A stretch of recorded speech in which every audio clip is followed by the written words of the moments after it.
riskid või kindlustad? Saadet toetab Eesti Kindlustusseltside Liit. Loe lähemalt kindlustame.ee.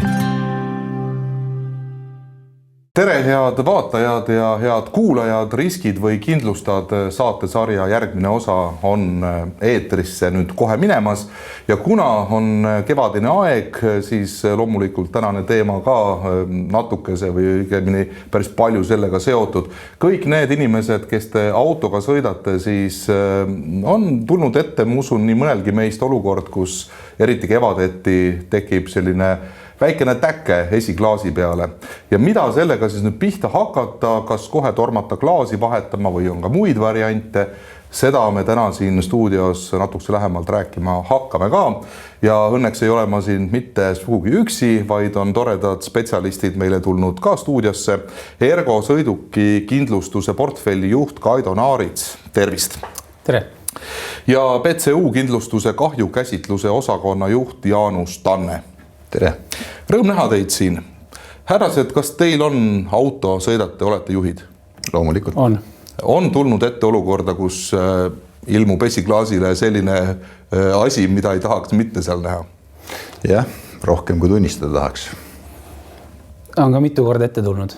Ja mida te olete siis teinud ise, kui on selline olukord tulnud, et ma saan aru, et kui klaas ikka täiesti ämbliku võrguks läheb, siis ei ole ju väga midagi rääkida, et siis tuleb ikkagi see ära vahetada, aga tihti on ikkagi ju olukord, kus tuleb selline väike või natukese suurem täke sinna.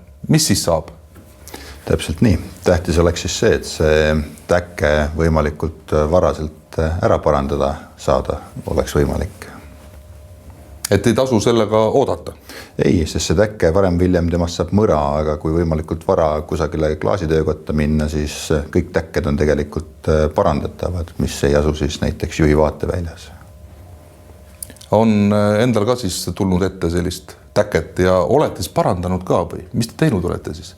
Ja, korduvalt parandanud selles suhtes, et tekib siis helistad esimesse klaasi parandusse, saad sinna tõenäoliselt juba ülejärgmiseks päevaks aja ja saad selle ilma kuludeta tegelikult ära parandada, kui sul kaskokindlustus olemas on. Kuidas üldiselt on teie andmetele tuginedes, kas see kevad on siis tõesti selline aeg, kus neid täkkeid ja klaasi purunemisi ka rohkem ette tuleb või seda ei saa niimoodi öelda, et tuleb igal aasta ajal? Ta ikkagi kevadeti tuleb rohkem. Just see sama siis, kui talv on ära läinud, talvel paratamatult külm, lumi, kõik see lõhub teed, siis sealt tulevad nii-öelda need kivid lahti või teetükid ja siis need kipuvad siis sinna esiklaasi sattuma ja neid täkkeid või mõrasid tekitama. Et selline kevadine aeg sõltuvalt sellest, millised ilmaolud on see tipphooaeg, kus sellised asjad juhtuvad. Ma saan aru, et täket saab alati parandada või ma eksin. On ka selliseid olukordi, kus tahaks küll, ei taha tõesti klaasi ära vahetada tervenisti, aga ei ole võimalik parandada. Kui see täkke nüüd satub tõesti siis juhi vaatevälja ette, et siis on, ta võib jääda häirima. Loomulikult tegelikult kõiki neid väikseid täkkeid ka juhi vaateväljas saab parandada, aga üldiselt siis pigem kui tehnoloogiaga võimaldab, siis lihtsalt ei ole teda võib-olla mõistlik teha ja teine teema on siis see, et kui tänapäeva autodel on igasuguseid toredaid andureid klaasi taga, siis nende andurite piirkonnas nüüd ka neid täkkeid ei parandata. Nii et see juhi vaateväli on selline mõiste, mis on oluline siin antud teema juures? Jah, et ta on kindlasti see juhi vaateväli, et kui võtta kas või Transpordiametist tehnonõuete eeskiri, et siis seal on nii-öelda selline A-sektor, mis jookseb siis juhi eest, et kui seal on vigastus, siis pigem see klaas läheb vahetusse. Ma olen mõelnud ise selle mõiste peale tegelikult, mida see juhi vaateväli täpsemalt siis tõesti tähendab, sellepärast, et kui ma vaatan juhina esiklaasist välja, siis terve see esiklaas on minu vaateväljas ju, aga siis on mingi eraldi joonis ikkagi tehtud. Ja seal on eraldi joonis ja kui meil on siin klaas ees. Ja võib-olla televaatajad hetkel väga hästi ei näe, aga meil on tõepoolest üks sõiduki esiklaas siia lausa kohale toodud ja noh, me võime juba natukese ette nii-öelda diiserina, nagu öeldakse, mainida, et me pärast näitame siin kohe nii-öelda elusast peast, kuidas see täke võib tekkida ja milline ta on ja mis tast siis saab, et see klaas ei ole meil mitte niisama siin ilu pärast toodud, vaid me hakkame hiljem meie laboratooriumis katseid ka tegema, nagu meil kombeks on. Aga jah, et see juhi vaateväli siis. Et kui siit klaasi pealt, kui palju seda on näha, et aga noh, selline siit juhi poolne, et siis selline osa, ütleme siit juhi kõige otseses vaate väljas, et noh, sealt valgus ja kõik see võib hakata mängima, mis võib häirima hakata.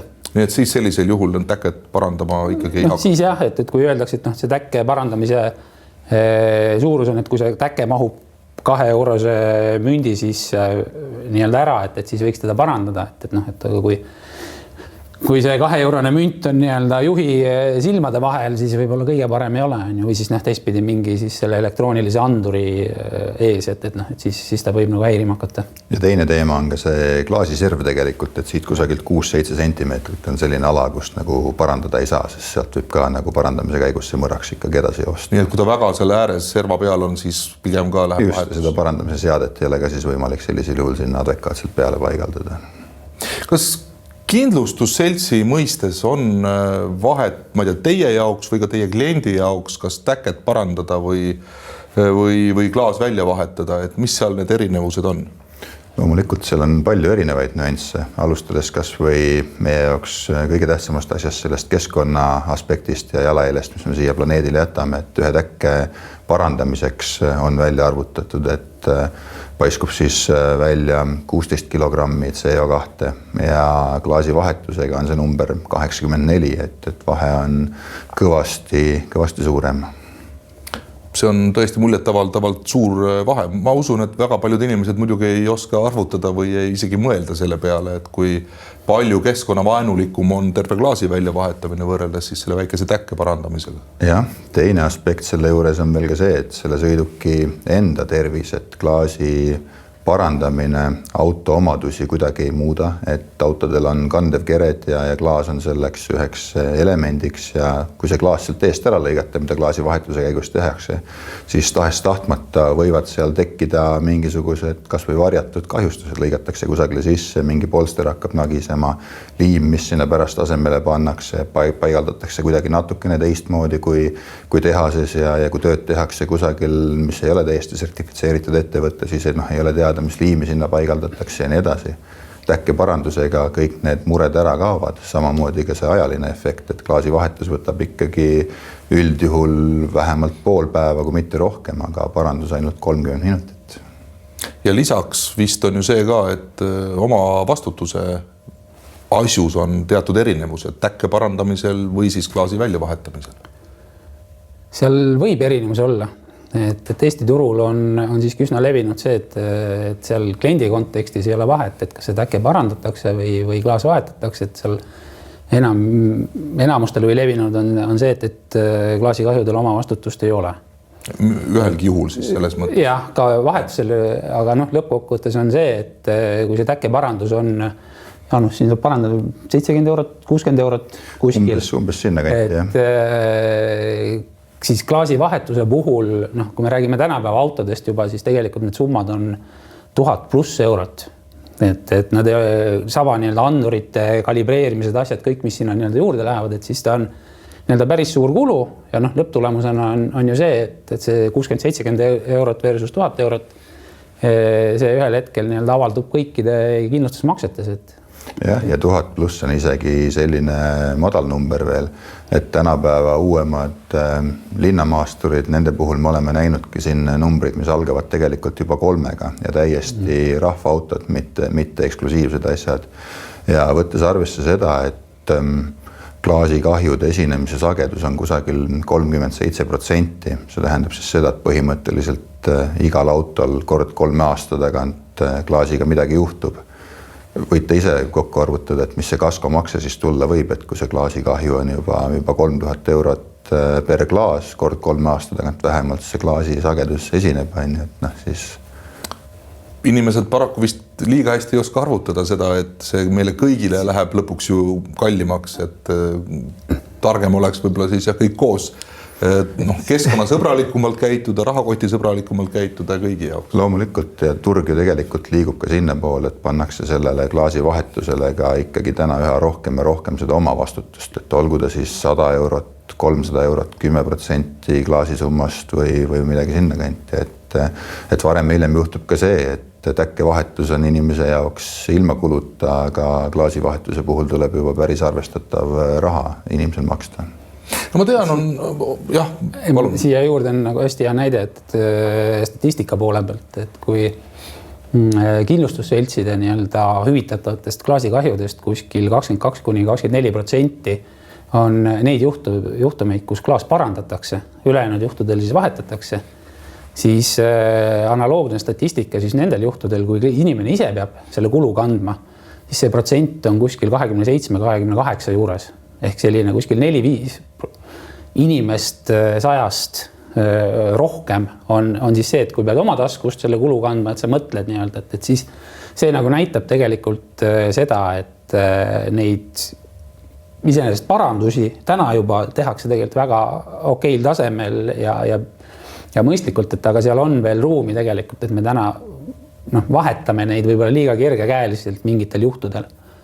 Kas kindlustusseltsil on kuidagi õigus öelda ka, et millisel juhul ikkagi siis vahetatakse see klaas ära ja millisel juhul te ise ütlete, et kuulge, et me hüvitame siin ikkagi ainult täkke parandamist? Et kas seal ei ole mingeid reegleid või mingeid selliseid tavasid? Kindlustus peab ikkagi hüvitama põhjendatud tekkinud kahju ja kui nüüd see klaasitäkke on võimalik parandada, siis see põhjendatud kahju tegelikult ongi see täkke parandus. Et see klaasivahetus ei olegi põhjendatud ja kindlustus ei pea seda tegelikult hüvitama. Nii et alati ei pruugigi nii võimalik olla, et mina arvan, et mina tahan ja kogu lugu, et tegelikult on ikkagi omad reeglid, et kas või samad, kui ta ei ole juhi vaateväljas see täkke, et siis läheb ikka parandamiseks, mitte vahetamiseks. On ka neid tüüptingimusi kindlustusseltsidel sees, kus kui klient soovibki klaasivahetust, aga tegelikult täkke on parandatav, siis üks asi on see, et ei saagi ja teine on see, et kui saab, siis näiteks on hästi kallis oma vastutus selle asja puhul, mis kliendil nagu tasuda tuleb ja mis talle siis tegelikult üllatusena ka tuleb. No tegelikult on ju sedaviisi, et me üleüldse ühiskonnas oleme hakanud võib-olla nüüd alles rohkem propageerima või rääkima ja selgitustööd tegema üleüldse, mitte ainult me ei räägi siin sõidukitest või klaasidest, eks ole, vaid ma ei tea, kas või jalanõusid. Et vanast olid ikka kingsepad, eks ole, ja tegid sul tallad korda, ei mindud poodi kohe uute järgi. Et nüüd on kuidagi jälle hakanud see mõtteviis võib-olla natuke rohkem tagasi tulema, et või kuidas teile tundub, et on ta selline ühiskonnas laiemalt ja kas see on õige tee? Siin see kingsepa jutu juurde tegelikult sobivad väga hästi, et need rehvid, mis meil siin on. Ja need ei ole ka juhuslikud. Jah, mitte midagi juhuslikku meil siin ei ole. Et kui me klaaside puhul mõeldakse seda täket ja vahetust, on ju, et siis täiesti tavaline on ju ka see, et me liikluses sõidame ja me saame mingi torki haava rehvi ja rehv läheb tühjaks, siis ju me ei torma ju seda rehvi vahetama või uut panema, et ikkagi ju see torke haav seal parandatakse ära ja sõidad selle sama rehviga edasi, et tegelikult see käib klaasi kohta, see käib ka kõikide nende teiste osade pihta, et mida saab parandada ja mida on mõistlik parandada. Milliseid autodetaile üldse parandada saab, sest ega tihti peale on niimoodi, et kui mingi väike kõks on, et siis ma ei tea, poritiib vahetatakse välja, et kuidagi ma ei tea, kas on siis mõnikord ongi soodsam võib-olla uus tükk sinna panna, kui hakata pleksepal laskma seda korda teha ja siis ma ei tea, kas vahest ei saagi täkki teha, sest et tänapäeva materjalid ja autod ei ole enam võib-olla päris nii nagu vanasti, et oli üks pleksepp oma selle aamriga ja kogu lugu, et kui plastmassist on juhtumisi kere detail, kas seda annab parandada? Ka plastmassi tegelikult annab plastikeevitusega täiesti edukalt remontida, aga seal tuleb palju erinevaid aspekte tähele panna, et esiteks, et mis tüüpi plastmassiga tegemist on, mitte kõiki plastmassisegusid ei saa keevitada. Teine teema on see, et kuhu piirkonda see vigastus tekkinud on, et plastmassist eelkõige on siis põrkerauad ja kui põrkeraudadest rääkida, siis tänapäeval paljudel autodel on ka igasugused pimenurgaandurid ja muud asjad, mis seal stangedes sees on ja seal siis tuleb selle paranduse puhul ka tähele panna seda, et ta ei jääks selle sama anduri tööpiirkonda ja ei hakkaks mingeid häireid andma. aga kui ta nendest anduri tööpiirkondadest välja jääb, siis on võimalik plastmassi ka remontida, keevitada, pahteldada ja nii edasi ja seda tänapäeval tehakse juba üllatavalt palju, et on isegi mitmed erinevad ettevõtted, kes ongi spetsialiseerunud plastmassist stangede remontimisele. Nii et üleüldiselt ka võiks öelda, et me hakkame ikkagi liikuma rohkem sellise keskkonnasõbralikuma mõtteviisi poole ja et alati ei pane kohe uut tükki, vaid kui annab parandada, siis on see ikkagi mõistlikum. Vist. Üks asi, mida ei parandata, on ikkagi turvavarustus. Et siis kui sama nii-öelda turvapadi läheb lahti või turvavööd, pürotehnilised padrunid seal aktiveeruvad asjad, et neid asju ei parandata, et need ikkagi vahetatakse välja, aga muudel juhtudel põhimõtteliselt on see, et parandada saab kõike. Kas see trend on juba meil muutunud ka teie andmetele jälle siis tuginedes? Jaa, ajas on päris hästi näha, kuidas varuosade taastamise protsent kasvab. Tõsi, ta ei ole veel päris seal, kus me tahaksime, et ta on, aga siin ongi sektoris ja ühiskonnas päris palju tööd veel selle nimel vaja teha, et jõuda sinna, kus me olema peaksime. Tänane saade ka seda eesmärki muidugi kannab, et inimestele natuke see võib-olla meelde tuletada asju, ega siis teinekord ei olegi selles, ma ei tea, asi, et inimene pahatahtlik kuidagi on või et ta meelega tahab, et ta lihtsalt ei mõtlegi selle peale. Mul on endal ka tuttavaid olnud, kes näiteks arvavad seda, et kui klaasi parandama hakata, et kas siis garantii näiteks sõidukil enam üldse kehtib. Et eks ta ju ikka vist kehtib ju, et ega see parandamine sõiduki garantiile midagi ei tee, aga kunagi ei tea, eks ole. Loomulikult parandamine kuidagi sõiduki garantiid ei mõjuta ja täpselt samamoodi olgu ta siis esiklaasi parandamine või stange parandamine või tagatiiva parandamine, et seda parandustööd ikkagi tehakse, kui on garantiiline sõiduk, teostatakse margi esinduses ja vastavalt kõikidele tehase poolt välja antud nõuetele, et kas detail parandada või vahetada seal garantii mõistes, kui seda teha nõuetele vastavalt vahet ei ole. Ja tegelikult ka detaili parandamine võib olla parandamise võimalikkuse puhul sõidukile parem, et räägime näiteks, kui detail ei ole polditav, tagatiivad, katused, tuleb rahe ja rahe meil tahes-tahtmata tuleb mitu korda aastas ja sellised väikesed mõlgikesed tulevad ja need mõlke on täiesti edukalt sealt võimalik mõlgi eemandluse käigus välja võtta niimoodi, et isegi sõidukit ei pea üle värvima. Kui nüüd näiteks hakata seda katuseplekki välja vahetama, tähendab see ju seda, et kõik tehase keevisliited tuleb lahti lõigata, pärast tagasi panna, ära hermetiseerida ja nii edasi ja tahes-tahtmata inimene ei suuda seda tööd kunagi täpselt samasuguse identse kvaliteediga teha, kui ta tehases seal roboti ja liini peal kokkulaskmise käigus tehtud on. Jah, ja nagu me siin saate alguses ka rääkisime, siis see esiklaasi vahetus iseenesest võib isegi olla ma ei tea, ohtlikum või keerulisem teinekord, kui ta selle täkke parandamine, et pigem parandamine on võib-olla ohutum viis läheneda asjale, kui see, et hakkad tervet seda suurt tükki ära vahetama sealt. Kindlasti. Selge see, et kui selle täkke parandamine võtab sul seal 20 minutit või 30 minutit ja klaasi vahetus võtab sul mitu tundi, et siis juba see ajaliselt ja kõik need tegevused, mis sa seal auto juures teed, et paratamatult, mida rohkem sa auto juures toimetad, seda suurem võimalus on ka see, et midagi võib olla viltu minna või mingi täiendav vigastus tekkida, et mis võib hiljem probleeme tekkida. Kuid aga ühel hetkel on ikkagi ju see asi, et ega neid kingi võid see parandada palju tahes lõpuks, eks ole, ühel hetkel nad saavad läbi, midagi teha ei ole enam, eks ole. Kuidas te esiklaasiga lood on, et mingil hetkel, meil on ju selline tore kliima siin, eks ole, et talvel on seda soola ja muud jama ja esiklaas lihtsalt lähebki kriimuliseks lõpuks. Et on mingi selline reegel ka, millal tõesti tasuks klaas ära vahetada, sest et lihtsalt ei näe välja enam. Eriti kui vastusõitev auto vihmaga tuleb, eks ole, tuledega valgustab, siis on teinekord nii, et ei näegi enam sõita. Jah, tulebki lähtuda sellest, et asi peab olema ohutu ja sa pead sealt välja nägema niimoodi, et sul ei teki häireid ja moonutusi. Üks asi, mida siin mainida tahaks selle puhul on see, et kaskokindlustuse tingimustes kulumine kui selline on välistatud, et kui ongi 6, 7, 8, 9 aastat järjest auto lihtsalt liikluses osalenud, täpselt samamoodi nagu see kingade näide oli, et tallad lihtsalt kuluvad auklikuks, et siis sellisel juhul keegi seda loomulikku kulumist korvama ei hakka, et kindlustusseltsi puhul peab ikkagi klaasikahju puhul esinema see reaalne konkreetsest sündmusest tekkinud kahju, olgu ta siis täke või mõra. jah, et lihtsalt kui auto vanaks saab, et siis te uut autot ei osta kliendile. Kahjuks vist. Jah, seda tõesti niiviisi, et lihtsalt kasutamise käigus ta saab vanaks ja uue saad, et seda ei ole.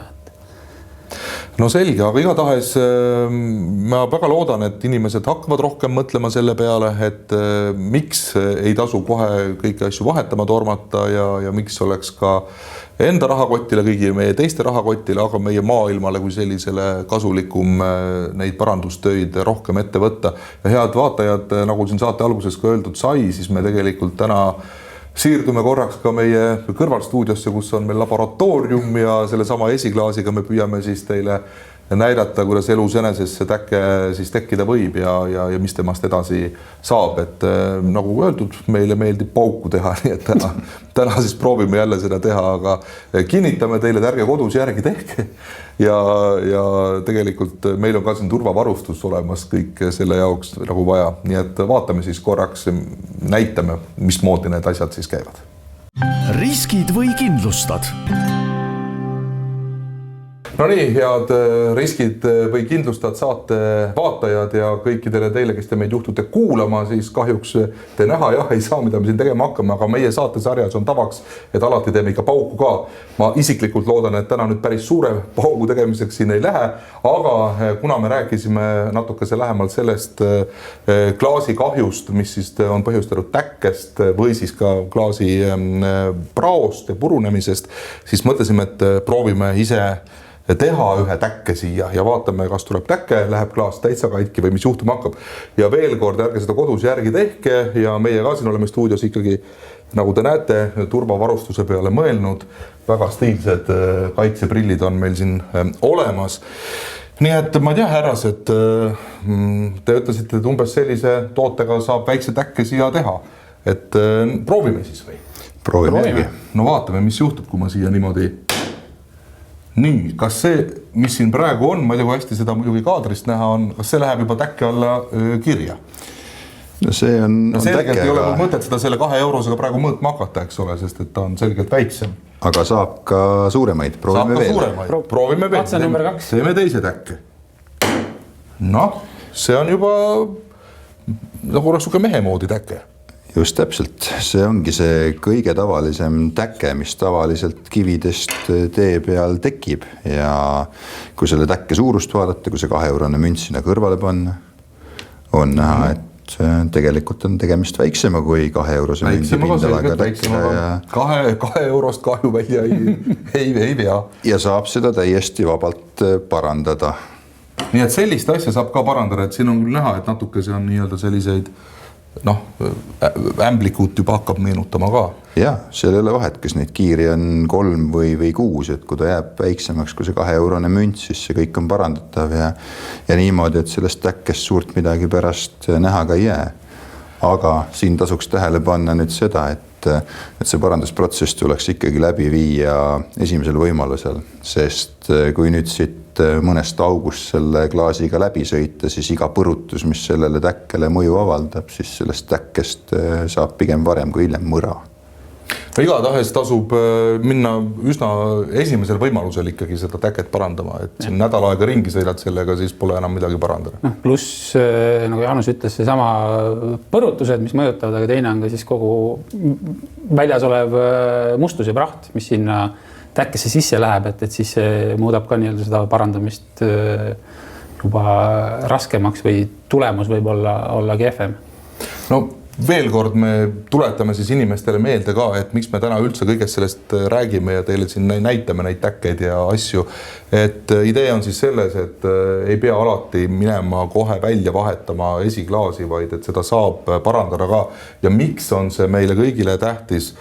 Kas või ka see sama keskkonna aspekt, eks ole, et on selge, et kui te selle asja ära vahetate, siis vähemalt selle klaasi jagu on juba ju, ma ei tea, palju see kaalub umbes, mingi 10 kilo. 10-15 kilo sinna. Ja, et siis ongi see 10-15 kilo ongi seda nii-öelda jäädet ju, eks ole, sul kohe. Pluss, mida peab arvestama siis veel see, et ju see asendatav klaas toodetakse, tuuakse kohale ja see sama katkine klaas teistpidi nii-öelda on vaja utiliseerida, mingis osas saab ümber töödelda, aga kõik see on jällegi nii-öelda transport ja keskkonna koormamine. Ja no kõik need kaudsed kulud kuni ma ei tea lõpuks müüa palgani ja kõik need ju välja, eks ole, on seal väga. Siis me oleme ikkagi tahtnud natuke näitlikustada ka, et kui ühel juhul me oleme saanud siis terve hunniku, no kui võtame ainult praegu selle füüsiliselt mõttes selle klaasi jäätme, siis kui me täkke ära parandame, siis on mul siin mingid väga väikesed asjakesed. Siin on žilett, nagu ma aru saan, eks ole, ja mingid väikesed sellised veel. See on kogu prügi, mis tekib põhimõtteliselt siis, kui me parandame seda klaasi. Just täpselt, 10 grammi. Väga suur vahe ju. Hästi, aga te kindlasti olete väga väsinud juba selle klaasi hoidmisest, et paneme selle korraks maha ja räägime veel paar sõna. Lõpetuseks siin seda teemat, et mis puudutab just seda ka maksumust. Et kui näiteks autol esituli, samamoodi võib saada täkke ju, eks ole, või võib juhtuda seal midagi selle esitulega. Kui kallis selle vahetamine on ja kas seal ka siis vahetatakse tingimata või ikkagi saab parandada? Jah, esituledega on see teema, et kallimate mudelite tuled maksavad seal 4-5 000 eurot vähemalt juba. On neid marke mudeleid, millel on võimalik ka seda tuleklaasi vahetada. Aga kuna tänapäeva tuleklaasid on üldjuhul ikkagi plastikust tehtud, siis see plastik väga ei mõrane. Küll aga mis nende tuledega juhtub on see, et avariil on ju 2 võimalikku suunda. Kas esimene osa või tagumine osad, kas sulle sõidetakse tagant otsa või sõidad ise kellelegi tagant otsa. Igasugused muud kõrvalased veel, aga üks suuremaid asju ongi see, et tagant otsa sõidud, kus siis tuled ise füüsiliselt võivad olla terved tuleelemendid, klaasid, asjad. Aga kuna tulede kinnitused kere külge on tehtud plastikust, siis need plastikust kõrvad tihti murduvad ja seal ongi väga suur vahe, et kas osta see kõrvade paranduskomplekt, maksab seal võib-olla 100-200 eurot ja parandada need kõrvad ära ja tuleremondi hind ongi seal suures plaanis 200 eurot tükk versus siis panna see uus tuli kallimal autol 5000 eurot tükk, et Kaido siin kõrvalt saab nüüd rääkida, kuidas see kindlustusmakset mõjutada võib. Jah, ma tahtsingi just sinna jõuda, et mis need numbrid näitavad? Kui sa lihtsa arvutusloogika ka, et parandus 200 eurot ja tuli 4-5 000 eurot, et siis tegelikult ta mõjutabki 20 korda rohkem. Et lõppkokkuvõttes ju kindlustused saavad selle raha, mida nad kahjudest välja maksavad klientidelt. Ja kui need see tulegi teie taskust otseselt või? Ei tule. Väga huvitav. Et hüvitamise hetkel me võib-olla võtame selle oma taskust, aga ikkagi klientide taskust me paneme selle sinna.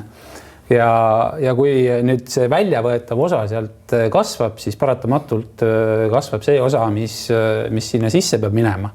Et kindlustusmaksed lihtsalt paratamatult suurenevad siis? Ehk siis kindlustusmaksed suurenevad selle võrra, et ühelt poolt ongi see keskkonnateema hästi oluline, et me vähendaks oma jalajälge, mis me siia maailma jätame. Aga teine on ikkagi see, mis meid võib-olla siis konkreetselt selle kahju hetkel otseselt ei mõjuta, aga pikemas plaanis siis kindlustushindade näol meid kindlasti mõjutavad. Jah, et tasub meeles pidada, et me ikkagi ise maksame kõik selle asja lõpuks kinni ja tasub siis ise enda rahakoti sõbralikult elada ja käituda. Jah, et võiks ju võtta selle sama põhimõtte, et kui ise peaks selle kulu kandma, et kas siis selles olukorras sa vahetaksid või näeksid ka võimalust leida mingi soodsam lahendus. Lõpetuseks, kuidas te ikkagi näete seda trendi, et kas meil liiguvad asjad selles mõttes positiivses suunas, et inimesed on ikkagi teadlikumad ja parandavad rohkem, ei torma kohe vahetama ja uusi juppe külge panema või on meil pigem vastupidi ja probleem sellega? Inimeste teadlikkus on üldiselt ikkagi väga, väga heal tasemel juba sellel alal, aga alati saab paremini ja sellepärast me siin ju tegelikult olemegi, et seda meelde tuletada. Et iga uus teadmine, see võtab aega ja kindlustusjuhtum tegelikult on inimese jaoks ikkagi suhteliselt harv sündmus ja kui ta ühe korra juhtub, siis võiks see teadmine juba kohe ka kuklas olemas olla. Aga see parandamiste arv on ikkagi tõusuteel siis, et trend on õiges suunas? Ja, et kindlasti parandatakse rohkem ja siin võib-olla tavainimesele, kes ongi, et kui meie siin oleme iga päev nende juhtumite sees ja teame, et siis tegelikult need inimesed, kes juhtumisse sellesse olukorda satuvad, kus midagi siis toimub, et usaldada tegelikult ka neid remondi tegijaid, töömehi et kui öeldakse, et on võimalik kvaliteetselt parandada, et siis seda ka teha. Jah, viimase 10 aasta jooksul on meil portfellis paranduste arv 5-kordistunud protsentuaalselt ja see tähendab, et seal on tuhandeid, et mitte öelda juba 10 000 parandusi teostatud ja seda, et need kliendid pöörduksid tagasi meie poole sellega, et see parandus ei ole kvaliteetne. Jah, mõnel väga üksikul juhtumil on juhtunud see, et sellest täkkest on ikkagi paranduse järgselt ka edasi mõra saanud. Aga sellisel juhul vahetatakse see klaas hiljem ära, probleeme sellel ei ole. Täketele parandustele antakse ju tegelikult eluaegne garantii ja kui mõni aasta hiljem selgub, et täkkest saab mõra, siis see hüvitamisele kuulub. Aga me tõesti räägime 0,0 mis iganes protsendist, et kus sellised asjad juhtuvad. No see, et täpselt samasugused asjad võivad juhtuda nii-öelda osade vahetuse käigus, et tuleb sul mingi praakosa või mis iganes, et no mida suurem ju see töö või see nii-öelda, kui ma ei tea, inimese puhul lähed arsti juurde ka, et mida suurema operatsiooni teed, seda suuremad on ju ohud ka, et midagi muud võib seal juhtuda, et selle väikese täkke parandamine, kui vähegi võimalik on kindlasti lihtsam töö ka. Aga mul on hea meel, et see 5-kordne tõus on ju tegelikult päris juba soliidne näitaja ja lihtsalt inimestele ka julgustuseks öelda, et ei ole ainsad, eks ole, kes siis sellist käitumist nagu harrastavad, eks ole, et vaid ikkagi tuhanded inimesed on juba selle mõtteviisi endale omaks võtnud. Väga tore, aga klaasi me päris katki ei saanud, et tegelikult on see selles mõttes huvitav, et üsna kõvasti lõin ausalt, et ma ei hellitanud seda, nii et ega see klaas täiesti katki saada ei ole ka nüüd kõige lihtsam tegevus, et nii ta on. Aga head vaatajad, kuulajad, selline oli siis tänane osa saatesarjast Riskid või kindlustad, mis meil muud siia kevadesse muud öelda on, kui turvalist liiklemist loomulikult kõigile ja käituge siis ikkagi selles mõttes ilusti ja õigesti, et oleks enda rahakotile soodsam, teiste rahakotile soodsam ja meie maailmale laiemas mõttes ka siis soodsam. Aitäh teile siia saatesse tulemast. Kõike head. Riskid või kindlustad? Saadet toetab Eesti Kindlustusseltside Liit. Loe lähemalt kindlustame.ee.